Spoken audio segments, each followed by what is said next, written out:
I had a remarkable weekend. I had the honor of joining the Congressional Civil Rights Pilgrimage to Alabama. I went with dozens of members of Congress, members of the House and Senate, and something that was powerful about it for me was to be there not just with John Lewis, now Representative John Lewis, who personally was centrally involved in a lot of these key events, but also to join a reenactment of the original march across the Edmund Pettus Bridge in Selma, Montgomery, and to have a chance to hear from the U.S. Attorney General, from our Vice President, and to reflect as we marched across the bridge about how that march is not yet done.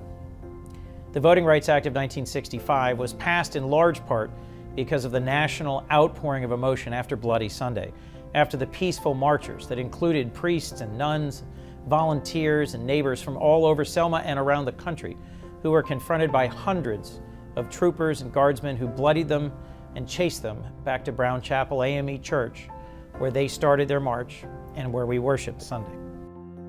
The tragic history is that the Montgomery police didn't protect them, didn't protect the Freedom Riders, didn't do their job of keeping the peace. And so it was striking to have the current chief of police come before this whole group and personally apologize to Representative Lewis, who had been beaten badly from a mob of attackers outside.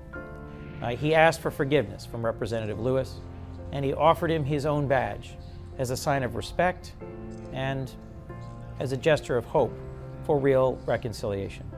Representative Lewis was moved to tears and embraced the Chief of Police of Montgomery, Alabama, and I think everybody who was there will remember this moment for a long, long time to come.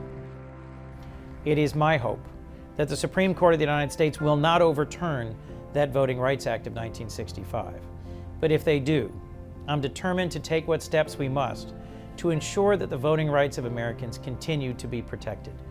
That's what I took away from this year's march, an encouragement, a determination to stay focused on the goal, which is to ensure that every American's vote is counted.